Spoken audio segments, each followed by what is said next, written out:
Hi everybody. As usual, the books I'm going to be talking about will be timestamped in the description below. I'm going to start with the heavy hitters for this video, beginning with Two Like the Lightning by Ada Palmer. This is a sci-fi book. It's book 1 in the Terra Ignota series, and this is a book that takes place in the 25th century.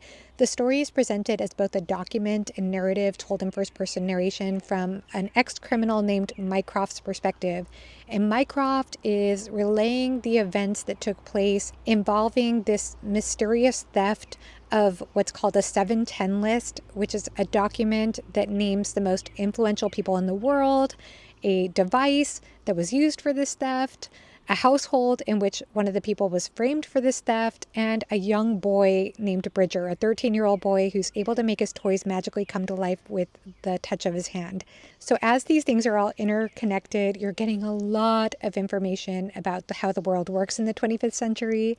And there are really interesting futuristic concepts, such as this idea of bosches or households that are not necessarily family households, but they involve households with friends. There are also trackers in people's ears that allow the government to know if people are in a dangerous situation or not based on their adrenaline levels. And I think most interesting is religion at this time. There was a religious war that took place at some point in time, I think in the 22nd century. This war on religions made it so that religions are banned in society. So people talking in groups of 2 or more cannot talk about religious or spiritual matters. And to resolve the ontological questions that come up for humankind, people are assigned senseiers.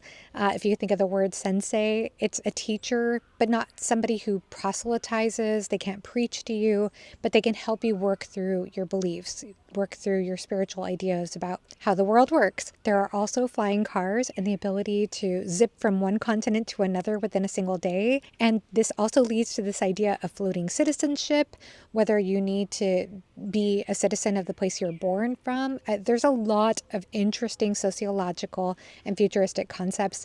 In addition to that, there is also a lot of historical influence at this time, taking ideas, aesthetics, concepts from the 17th and 18th century. And if you don't know, Ada Palmer, the author of this series, is well known in her historical knowledge. So she ties in a lot of really interesting historical influences into the world building. But I need to talk about the style of this book because I had a rough experience reading this book due to this style. Like I said, Mycroft, this ex-criminal, is documenting and telling this story. And as a result of that, he is constantly interrupting the flow of the narrative in order to give you these info dump insertions of how the world works.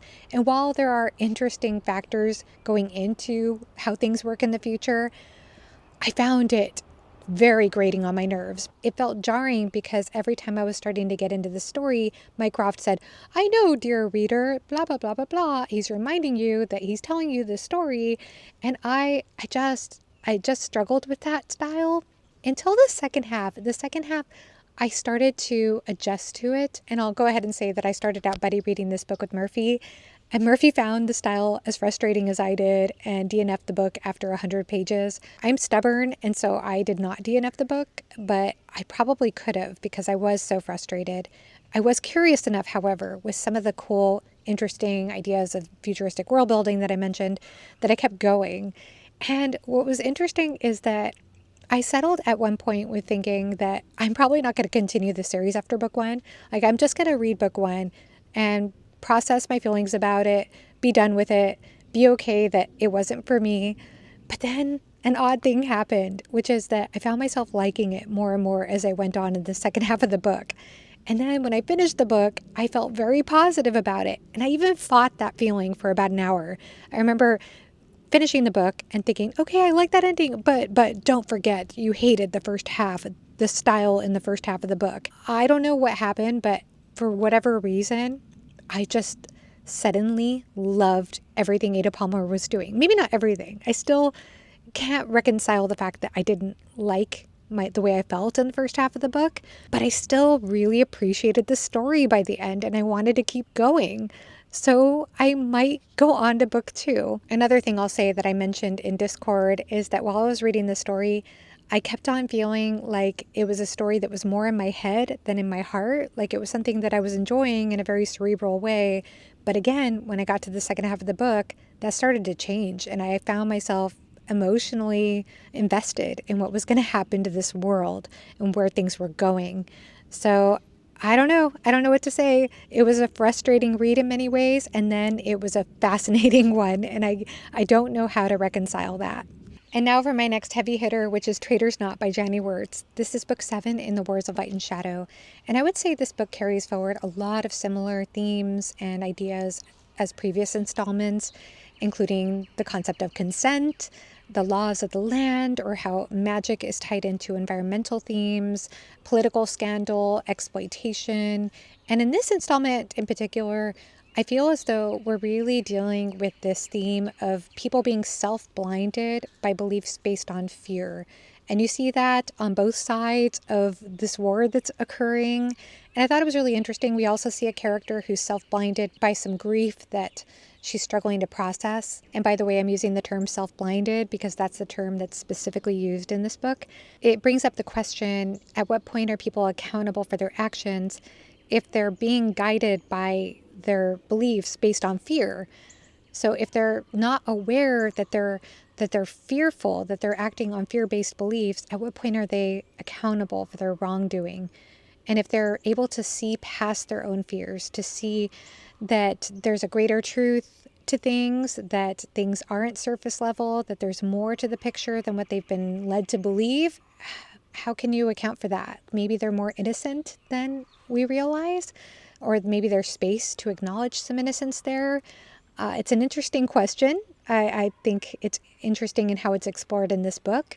I'll also add that there are scenes that explore the horrific treatment of children and how that fuels some negative motivations.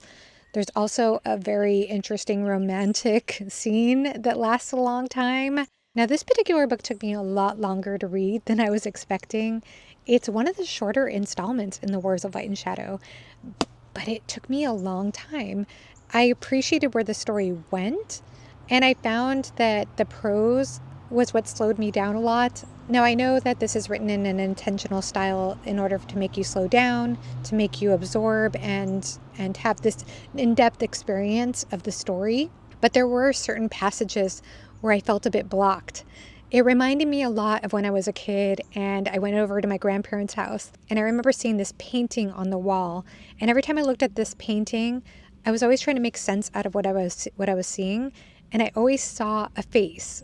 For years, I saw nothing but a face every time I looked at this painting. And then one day, I went into the room, I went into the kitchen, and I looked at the painting, and I realized, oh, that's 2 apples. It was a very strange realization for me. And that's what it feels like sometimes reading the prose in these books. Some days I just have a flow experience when I'm reading the prose in Wars of Light and Shadow, and I love the imagery. I especially love the nature descriptions. There are some nature descriptions and some romantic passages that have me swooning. And then other times I am just seeing blocks of text and my mind can't right away process what I'm reading. And that's not to say it's done in a sloppy way. I mean, I could tell there is an intense amount of attention to detail and effort with each image, with each metaphor, with each descriptive detail. But sometimes it just doesn't quite flow with my brain, and other times it does. And I have to say that my experience with the prose has been a bit inconsistent. I mean, there have certainly been times throughout the beginning of the series where I felt like, okay, I have to slow down a little bit more, and that's fine. But I remember when I got to book 5, I remember thinking, wow, maybe my literacy level is shot up because I didn't have any problems at all. And then by book 6, I started to have some struggles. And then this book, for whatever reason, I did have some struggles here and there. I just found the prose very, very thick for my brain. And I'm not saying that anything's wrong with the writing. I'm just saying that my adjustment to it has varied. And I'll also go ahead and add that this book for me was much better when it came to the male characters, my experience reading the male characters, because I have had a very strong bias towards the female characters in this series. And even though there are some decent male characters in this series, I found that I enjoy my reading experience the most when there are both male and female characters on the page. This is perhaps the first book since book one in which I've actually enjoyed mostly just male sections. I appreciated where the story went by the end of the book, and I'm very excited to talk about this with the Critical Dragon and Philip Chase. That discussion will take place on a Critical Dragons channel, so if you're caught up to us, then you'll definitely want to check that out. I Who Have Never Known Men is telling the story from a female perspective. This is a woman recounting her time growing up in a bunker underground with 39 women. These women have no privacy. They're kept in check by silent guards with whips. They have very little food, very few provisions. She has to grapple with the fact that she's the youngest of all these women around her. Because the future is uncertain, it's very likely that she will outlive all these women. Secondly, she is set apart by the fact that she doesn't remember any life outside of the bunker, whereas all the women around her who are older remember their husbands and children and lives and cars and society. They're able to tell her about these things, but she's never known this life. She's never known men, yes, in the way that they have known men, but she's also never known a life before the bunker. She finds that this gives her a quiet strength that the other women don't have because she has nothing to long for. She has nothing to suffer about when it comes to what she has lost. But at the same time, she has to think about how she's going to survive moving forward and what decisions will be presented before her. This is a compelling story. It does explore what it means to be a woman, but it also explores female intimacy. It explores loneliness. It explores the meaning of death, the meaning of connection and community. I would say that this also has an interesting juxtaposition between existentialism and nihilism. The character, I feel, has an existentialist perspective. Maybe I'll put it that way. She has an existentialist perspective in that she decides to make her own meaning of things because she's never had the past that the women have and long for, whereas the other women feel very trapped by longing for the past. And so it gives them more of a nihilistic perspective that they don't have that to look forward to again. I don't want to say too much about where the story goes because I found it interesting to see how it progressed. But I will say that when I finished the book, it got me thinking about books that are termed dystopian. I know this book is sometimes described as dystopian, and I think that can be an accurate description for the book, but it also got me thinking about the definition of that term and whether it is applicable or not. I would say we're not necessarily exploring a dystopian society. It's more exploring the themes I already described, but it did make me more open-minded if this is dystopian because I've always thought that dystopian literature wouldn't be for me. I say that, and yet I have had positive experiences with other books that are considered dystopian, and not every book fits perfectly into a genre box, but I would say read this if you want good literature. This is so well written. It also has an excellent afterword. I can't remember the author of the afterword, but I highly recommend reading that as well. And I read this because my friend Whitney from Secret Sauce of Storycraft gifted this to me for Christmas, and I had a wonderful conversation with her afterwards. One thing I forgot to mention is that the author, Jacqueline Harpman, was born in Belgium in 1929 and fled to Casablanca with her family during World War II. It says here that this book was informed by her background as a psychoanalyst and her youth in exile. This is a spectacular work of speculative fiction that I could easily return to and get more out of on a reread. So this was the gem of the month for me. I'm so glad I got to it. Thank you to Whitney from Secret Sauce of Storycraft for gifting this to me. And please pick this up if you want a really compelling short read that is perhaps dystopian, and let me know what you think. Glorious Exploits is a historical fiction that was published in 2024, and this is taking place amid the Peloponnesian War. This is involving two unemployed Potter Syracusan men who decide they want to put on a production of Medea, and they recruit their cast from the quarry there that is keeping the Athenian prisoners of war. When I first read reviews of this book, I got the impression that this would be told from the Athenian prisoner perspective, but it's not. It's told in first-person narration from a character named Lampo, one of the Syracusan perspectives. And this guy is kind of a schmuck. That's the word that came up for me when I read this book. It is told in first person narration. It has a very modern writing style. The author is Irish, and I had a good time with it. I was impressed with how much of an emotional range, how much of a tonal range it covers for such a short page count, and with the fantastical touches to the story. It's not hard to read either. That's the other thing that I was worried about going into it, because I don't feel like my historical knowledge is the best when it comes to this time period. And I found the story flowed very easily for me. There's a lot of action. There are a lot of dark moments. It has a wide emotional range. And if you've ever put on a production before, if you've ever been part of a play before, then I think you would appreciate what this is doing. At least I did. Now, I was in a discussion with Talking Story, Amy and John and Alan from the Library of Alexandria over on Alan's channel, and you should hear our conversation, especially the spoiler-free section, because Alan did not like this book at all. And I can understand why he didn't like it, because the character telling it is just insufferable. Alan kept calling him smug, and he did make me want to jump in the story and strangle him at times. I will not lie. I personally struggled with the idea that this character was 30 years old. He seemed to me like a 17-year-old idiot. But he does change throughout the story. And I actually appreciated the story being told from his perspective, because I feel as though it gave us a chance to see things in a different way than if somebody was telling this in a very sentimental tone. But that said, I did not really love this character. I did not enjoy his romantic interactions with the female character, but I really still enjoyed the story and where it went. I would say if you're okay with reading a story from an unlikable character and you want a really fun and interesting and theatrical story, then I would highly recommend this. My neighbor is shoveling some stuff, so I hope that doesn't make too many sound interferences. Penric's Demon by Lois McMaster Bujold is book 1 in the Penric and Desdemona series. It's a novella, and this is about a young 19-year-old boy who's possessed by a demon. First, I'll give you some context here. We are following a 19-year-old boy named Penric. Penric comes from a humble household. He is one of many siblings. His father is dead. His brother died in the war. He's wearing some hand-me-downs, and he's going off on his journey to meet his betrothed, who happens to be a cheese merchant's daughter. Along the way, he comes across what appears to be an accident.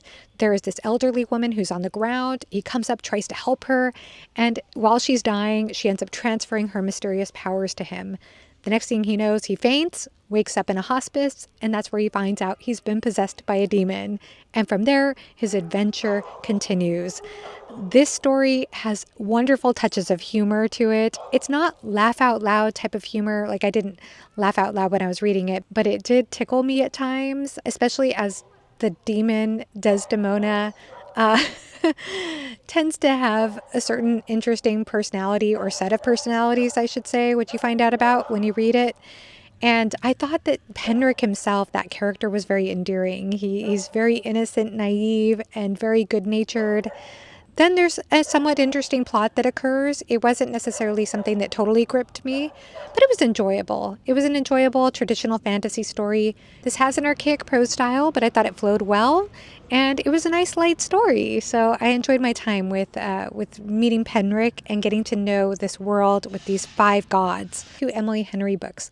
Book Lovers and Funny Story. I'll start off with Book Lovers, which is actually a carryover book from December, my palette cleanser December theme that I had going on. And this book follows a literary agent named Nora, who resides in New York, and she's having a bad day. She got dumped on the phone. Relationships have not been a positive thing for her so far. She goes to meet a editor named Charlie, but she's late for that meeting, for that lunch meeting.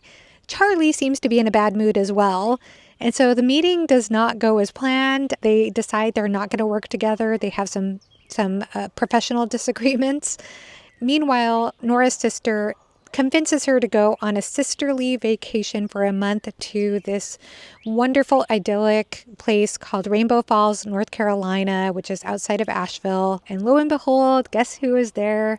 Charlie. And this ends up leading to an unexpected attraction. This story was okay. I found Nora's sister, annoying. I couldn't stand the sister relationship, and I got so angry at the book at around the 70% mark. I almost DNF'd it, but then I kept going, and then I enjoyed how everything came together. What I really appreciated about this story, though, was the way that it explored this character, Nora, being a workaholic, being a city girl, being very ambitious, being very work oriented. And it shows maybe a slightly toxic side of that. It shows how that interferes with her relationship with her sister. There is a spicy scene that happens in which her phone rings for work, and she's very willing to interrupt that spicy scene to take that phone call. So I feel like we're getting a little bit of exploration of somebody who functions that way, but it also shows ways in which it's maybe okay to be someone who loves the city life and who loves your job, who feels very dedicated to it. I wouldn't say that's all the book explores, but that was what I took with me from it. I feel like this book was exploring identity in some ways when it comes to that. And then the other Emily Henry book I read was Funny Story. Funny Story was published last year. While it doesn't live up to its name, it has an excellent setup. And I did think it was funny at the beginning, and then the book didn't really turn out to be that funny. This follows a librarian named Daphne. Daphne is dumped by her fiance, Peter, because at his bachelor party, he ends up hooking up with his lifelong friend. And furthermore, Peter and his new love go on this sweeping romantic vacation, giving Daphne 1 week to move out of his house. She had uprooted her life to live with him in Michigan, so she ends up having nowhere to go except to move in with Miles. Miles is the ex-boyfriend of the girl that Peter leaves Daphne for. So she ends up moving in with Miles. At the beginning, it seems like Miles and Daphne are polar opposites. Daphne is an introverted librarian. She likes to plan her life out. She hates surprises, and she's very guarded. She's very untrusting of connections, of making friends, because her experience has been such that people come and go in her life. She's moved around a lot. Whereas Miles is very settled in Michigan. He's very spontaneous. He's very affable. He connects with people very easily. He loves surprises, I suppose, because he's spontaneous. And then he's a stoner on top of that. They end up connecting despite their differences. They end up becoming good friends. They end up becoming co-conspirators. So basically, this is a story that involves co-conspirators turned lovers. I have to say that this also explores trust, learning to let people in, learning to trust others. That's the main theme that I saw throughout the story, especially as our character has struggled with that. And I think that's very relatable, especially as the loneliness epidemic seems to be taking off and people are finding it harder and harder to make friends in adulthood. So I like how that theme was explored. This also goes into the past quite a bit. I find that Emily Henry's characters are very self-aware of how their relationships with their parents informed their relationships in the present. I enjoyed this one okay. I liked the love interest Miles. I felt kind of bored with the story in the middle section of the book, though there were some things I found interesting and relatable. Yeah, it was okay. And I guess that's all I have to say about it. So those are all the books I read in the month of January. Thank you so much for watching. Please let me know your thoughts in the comment section below. Have you read any of these books? Do you plan to read any of these books? I would love to hear your thoughts. Thank you so much for watching and have a great rest of your day. Bye-bye.